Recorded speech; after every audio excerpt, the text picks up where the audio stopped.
It was unusual for me to work on a Saturday. The only reason I was in Lancaster today was to please one special client. I work for a manufacturing company called Paytone. We make cell phones, not ordinary phones, but industrial phones that will work in abnormal or dangerous environments. They're ruggedized and explosion-proof. Our biggest customers are refineries, factories, oil platforms, and other such businesses that operate in harsh environments. Today, I had to solve a small problem at a large grain elevator, and I'm done. I was filling up the gas tank before heading back to Reading, and there was a pleasant surprise. "Terry Harrison, what are you doing here today?" It was Monica Whitmer, an old family friend. Monica and her husband Brian lived near Reading, and we had chatted many times. It had been a long time, and I was glad to see her. "Hi, Monica. Here to work in Mannheim for half a day. How are you guys doing?" We made small talk for about 10 minutes, and I ended up following her to their house for a family barbecue. Monica was originally from the coalfields, and Brian and his family were from Lancaster. Most of the people gathered were Brian's relatives. I called my wife Darcy to let her know that I was being held up by old friends. Then she and Monica chatted for about 10 minutes. It was easier for me to let my wife know I was being held up. The meeting was uneventful except for one small thing. I was introduced to Brian's father and 2 brothers, as well as half a dozen of their offspring. Each of them had the same smile. The fang on the right side of their mouth protruded outward, and when one of the men or children smiled, their lips curled around the tooth in a pixie-like grin. My curiosity took over. "Monica, I need a little help. Do you need more beef or ribs?" No, I'm fine. I was just wondering what the unique smile is with all the kids and Brian and his brothers." "Oh, you noticed. It's hard not to notice, especially when there's a whole group of them. It's the genes. Brian and his brothers and their father have a funny little tooth in the front. They pass it on to their kids, and their kids pass it on to their kids. It's pretty cute, don't you think?" I smiled and let her get back to her hosting duties. On the drive back to Reading, I had plenty of time for reflection. Darcy and I had been married for 20 years. I had met her in college, and we hit it off right away. A few years later, I started working for Paytone and have been with the company for almost 19 years. We have 2 18-year-old twin sons, Ron and Rob, who are entering Pennsylvania State University in the fall, and a sweet little daughter, Jenny, who turned 14. We counted on the boys to get student loans and grants to pay for college, and hoped Jenny would do the same. Darcy and I had a good life, a cozy house, and 2 nice cars. I would be eligible for the company's retirement plan in 2 years, and we had a nice retirement account set up. The company had offered to move me several times over the years, but Darcy was adamantly opposed. Other than that, we got along just fine. Our sex life was good, if not exciting, and there seemed to be no problems in our marriage until now. Darcy made a light dinner, as she knew I wouldn't be able to eat much after the barbecue. She asked how everyone was doing and expressed regret that she wasn't home. Jenny sat at the table and ate in silence. The boys were somewhere off to the side, doing what boys their age do. All was well until Jenny looked up and smiled. Her right lip curled over a protruding tooth, and she looked like a little pixie. I completely lost my appetite and walked away from the table. I had no doubt in my mind that Jenny was Brian's daughter. Just about the time Darcy got pregnant with Jenny, our sex life and our relationship in general began to cool down. Darcy had never turned me down for sex, but the spark and passion was gone. I thought it was natural and didn't think too much about it. I was used to mediocre lovemaking and expected it to be that way for the rest of our lives. I wanted more and would have enjoyed it more, but I didn't want to become a bore.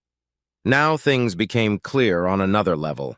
I could infer from her frequent trips to Lancaster over the past 15 years that the affair was ongoing. Confrontation was not my nature, but I felt I would have to tell Darcy, and I hoped I could do so in a civilized manner. Hundreds of other questions started popping into my head, and by late afternoon I was a complete wreck. I told Darcy that I didn't feel well because of the greasy food, and I fell asleep on the couch that night. I spent the entire next day in the garage working on unnecessary projects I had put off for far too long. I tried to kill time and think. The possibilities were endless. I needed to take some action that was going to bring some satisfaction. I was not bent on revenge, but I wanted to limit any possibility that my actions would somehow benefit Darcy and her lover. I decided to take care of the boys first and foremost. Even though Jenny was not mine, I still loved her and did not want to hurt her. While I didn't want to hurt Darcy, I also wanted to make sure I didn't end up supporting her and Brian for the rest of my life. I knew for sure that I didn't want to spend any more time with Darcy than I had to. Her reaction in the moment of confrontation would probably determine what I would do for the next few days. I decided the best time to do it would be after Sunday dinner. Darcy was a pretty good cook, and dinner that night was, as always, excellent. Ron and Rod excused themselves before dessert to go to a friend's house. Jenny finished her dessert, and after she left for the living room, Darcy and I were left to sit over a cup of coffee. "Something's been bothering you all day, Terry. Care to tell me exactly what it is?" I seemed to be a little obvious in my brooding. "I'm just wondering how long we're going to wait before we tell Jenny who her real father is." I didn't know how else to broach the subject. A long pause hung on the other end of the table, followed by a deep sigh. "It's amazing how long it took you to realize that."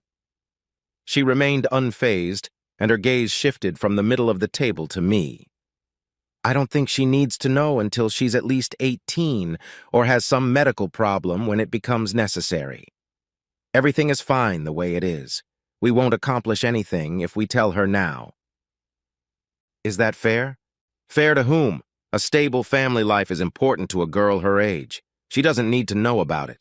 I'll tell her when the time comes. Until then, just keep your mouth shut. I was stunned. I had just told my wife that I knew about her infidelity, and she continued to dominate the conversation and make demands of me. In my mind, she should have been apologizing and regretting what she had done. But that wasn't the case. She acted like she had done nothing wrong and things would continue whether I liked it or not. My first reaction was to want to ram it down her throat.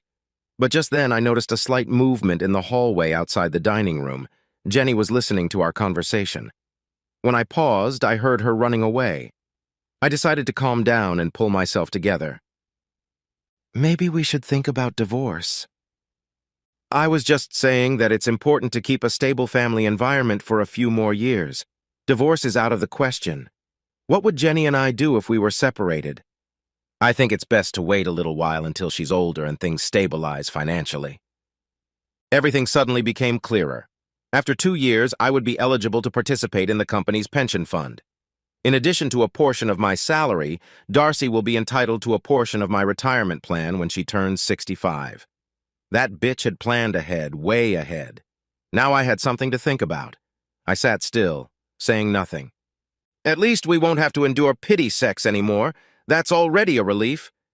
"What are you talking about?"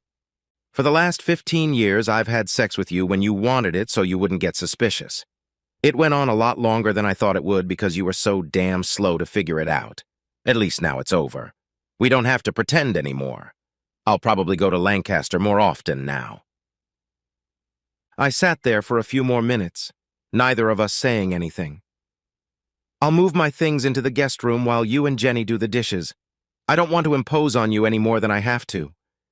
"You're acting like a spoiled child, Terry. We can live in the same bedroom without having sex. It's better for the kids." I didn't say anything back. There was a sofa bed in the guest room, uncomfortable as hell, but I didn't need to sleep with that bitch anymore. I got up and was out of the house before everyone else had even had a chance to wake up. I didn't feel like answering questions about sleeping with the kids. After a quick breakfast at the diner, I headed to work. I lay awake almost all night making plans. The day was going to be a busy one. My bosses at Paytone were more than happy to chat with me. I spent the entire morning tweaking and rearranging arrangements before clearing my desk and heading to lunch. As I finished a large steak sandwich, I realized I was smiling to myself like an idiot. Things were off to a good start. I spent the rest of the day at the bank, the insurance agent's office, and looking for a job. I got home around 3, which was unusual for me. "Why the hell did you come home so early?" "I quit my job." "What? You loved the job. Why on earth would you quit?"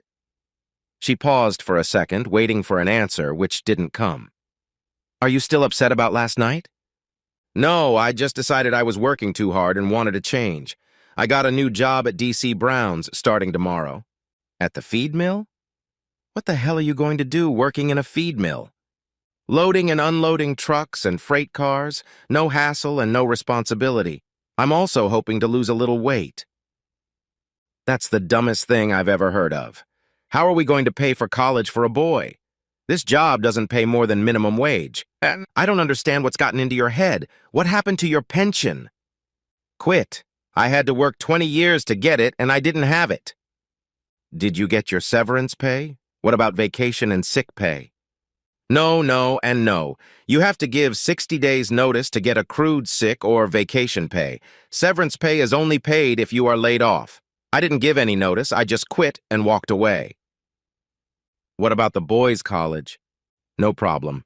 The bank will give us a second mortgage, and we can get enough money to prepay 4 years of tuition for both of them.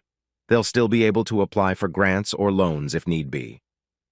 And how are we going to pay for 2 houses? I think when the boys leave, the house will be too big for us anyway, so we'll probably end up selling it. You're crazy. Darcy shook her head in disbelief at what I'd done and walked away. A sense of pride and satisfaction overwhelmed me. My plan was in motion. Over the next 2 months, the relationship between Darcy and I grew worse, but my relationship with Jenny improved. Jenny became the perfect little daughter, even though she wasn't mine. I wasn't sure if she had overheard Darcy and I talking. The second mortgage on the house went smoothly, mostly because I had prepared everything in advance. Every dollar went directly to Pennsylvania State University to prepay Ron and Rob's tuition. We could no longer afford to make the mortgage payments, so the house was put up for sale. I quietly sold my gun and coin collection and stashed the money in a safe place. I traded my BMW for a used Ford pickup truck to keep the payments down. Darcy and Jenny kept their cell phones, but I got rid of mine and told the boys to get their own if they needed to. I was barely earning enough to pay utilities and buy food. I had to put off making payments on the house until it was sold. The bank realized this. After the house was sold, we had about $30,000 left over. I took the entire check and bought Darcy a new Lincoln sedan. I checked the Blue Book thoroughly, and this car had the highest percentage of depreciation. In 5 years, it will be worth next to nothing. I hope she enjoyed it. We rented a small house in a modest part of town. Darcy started going to Lancaster more often. We never talked about it. I tried to save a little from my paycheck, but it wasn't much. Darcy didn't know it, but all the life insurance policies were canceled or cashed in. That money was also going into my secret account. Jenny and I were becoming very close. She was drifting away from Darcy and becoming more and more attached to me. I didn't mind, but Darcy seemed to be annoyed. The boys were doing well in college. As Jenny's 16th birthday approached, I asked her if she wanted anything special. She whispered in my ear that she did, and asked me not to tell her mom. Darcy was furious when she saw that Jenny's right fang had been pulled out. Because it was growing in, the dentist was able to remove it without leaving it where it should have been. There was a small sore left on the gum where the tooth came out, but he said it would disappear without a scar. Jenny was thrilled. Darcy didn't speak to me for a week. I thought it was a great gift. I had lost almost 30 pounds during my time working at the feed mill. In the right light, it looked like I actually had abs. I guess I was kidding myself, but it was nice to dream.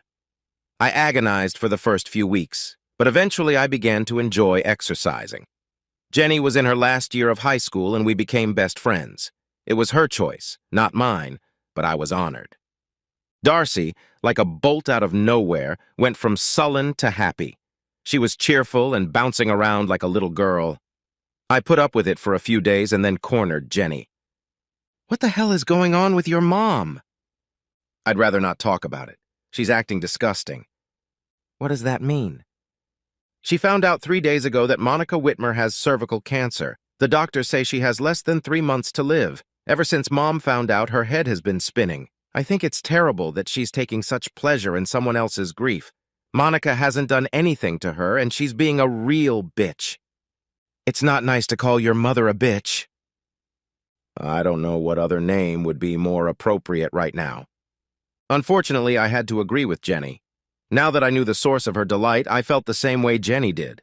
It cost me a lot of labor to tolerate her and at the same time keep my mouth shut. I worked a lot of overtime and spent a lot of time away from home. Sometimes Jenny would take me with her and we would wander around the mall for hours. We didn't want to go home. 3 weeks later, I was served with divorce papers. Since Jenny was about to turn 18, child custody was not an issue. We no longer had a house and no more money in the bank. Darcy didn't ask for alimony or support. It was just a normal divorce for incompatibility. I signed the papers as they were and quit my job at the feed mill. I stopped by Paytone's office and then stopped by the bank before heading home. Darcy wasn't home. Jenny said she had gone to Lancaster to comfort Monica for a few days. We both laughed a little at that. I handed Jenny an envelope that contained $10,000. I apologized that there wasn't more, but promised to send some later. I explained that it was time for me to leave and that she would do just fine with her mother. She wasn't happy, but helped me pack the car anyway. Darcy could take care of whatever needed to be done to the house after I left. I had no idea what Jenny's plans were after school. Jenny volunteered to tell the twins about the breakup, but said she couldn't be impartial. 6 weeks after I left, Monica Whitmer died. My friend Tom Kalita lived in a 2-family modular home in the Ocala National Forest near Silver Springs, Florida. He actually lived in Moss Bluff, but no one had ever heard of it. He was retired from the Air Force, and he and his wife Wanda spent most of their time fishing and attending yard sales. Tom had been talking me into coming to visit him for several years. It was nice to have a place to go. I was always mesmerized by the fishing shows on TV where they caught monster fish using ridiculous lures.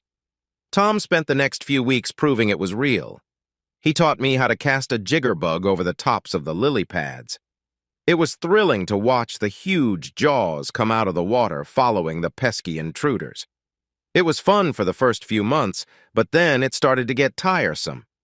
I never heard from home, mostly because no one knew where I was. I was counting the days until the divorce was finalized. Tom and Wanda were aware of everything that was going on and supported me in every way possible. The day after the divorce, Tom and Wanda were going to drive me to the international airport in Orlando. I didn't bring a lot of stuff with me, so it wasn't difficult to pack. I left Tom's Ford pickup truck as a thank you for putting up with me.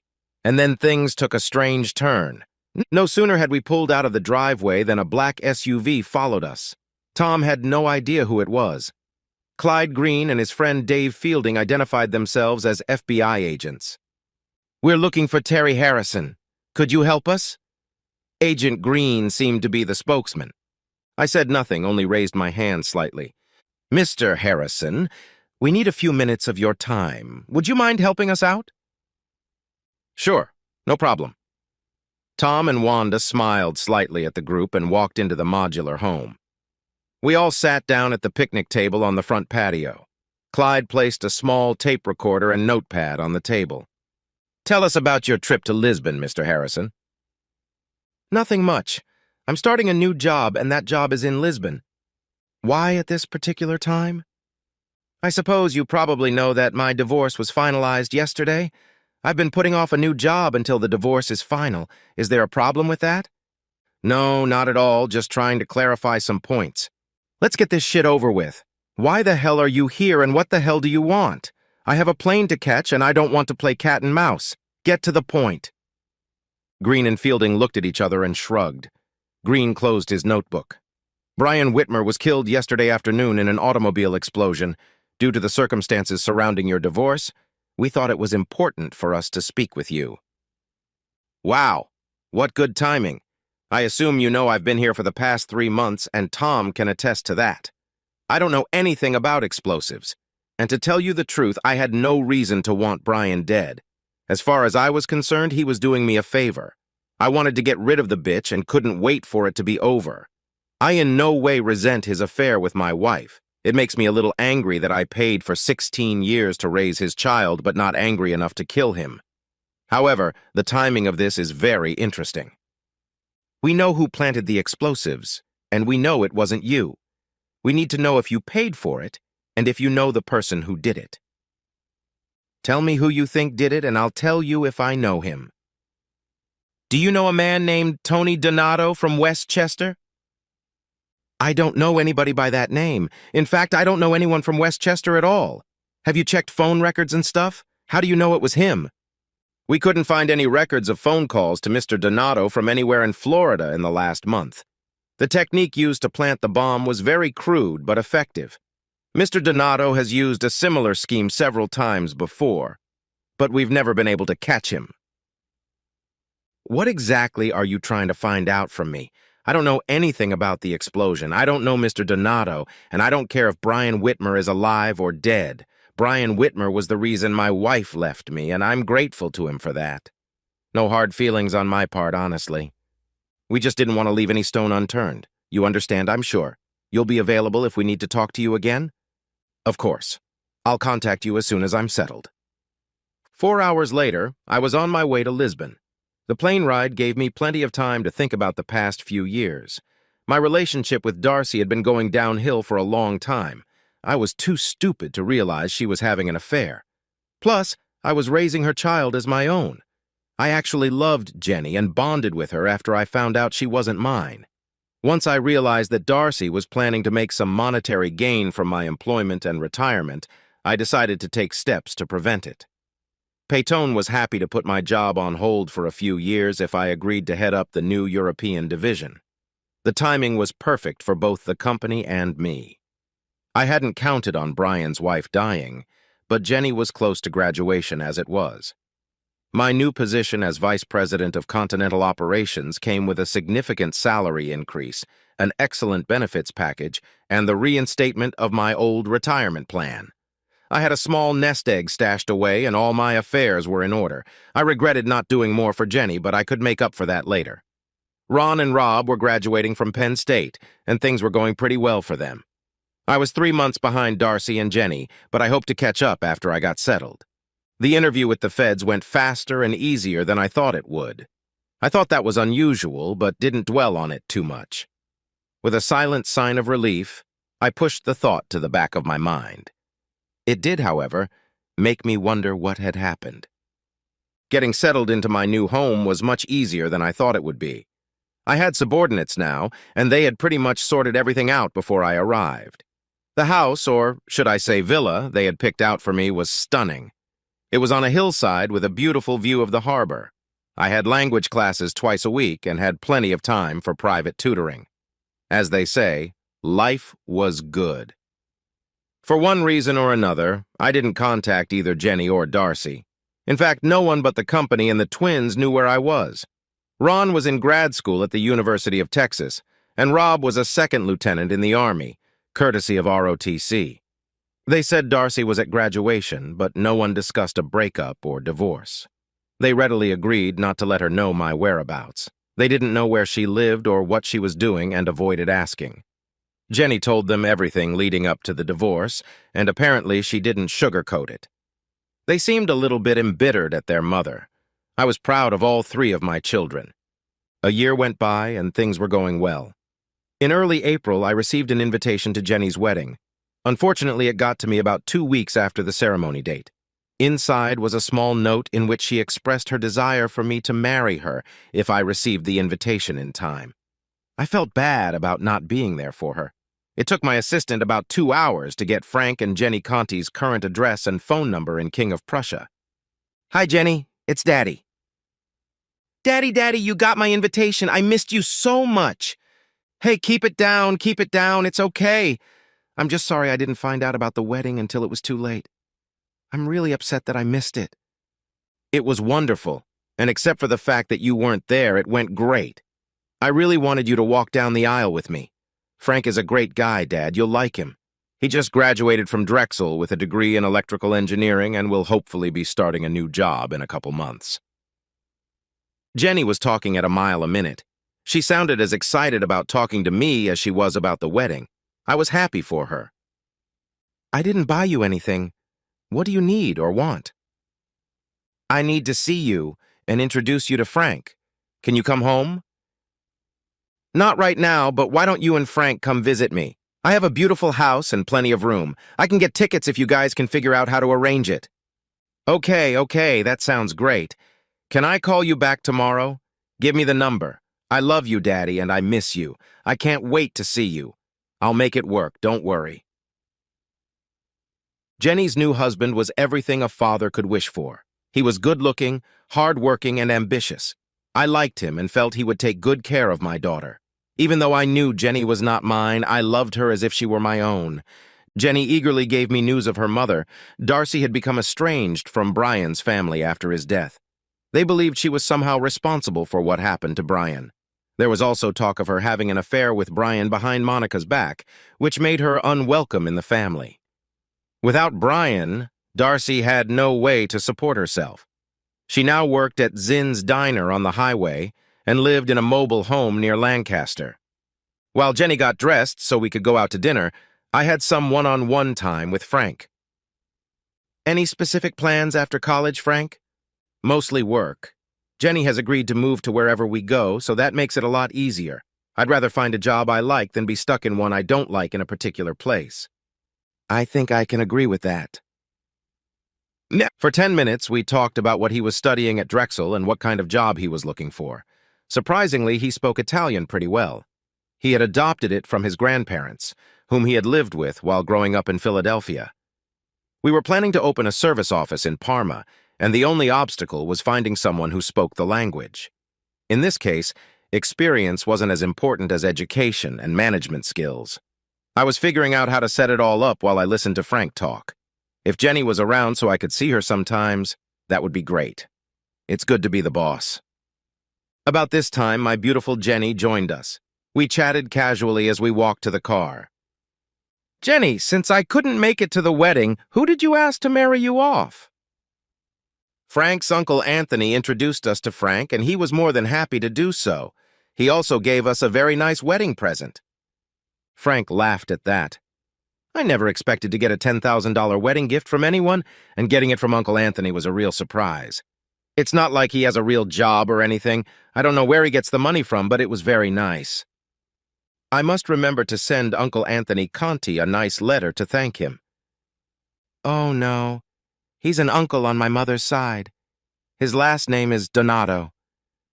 I glanced at Jenny, and a small smirk appeared on her face like a pixie, only without the curl of teeth.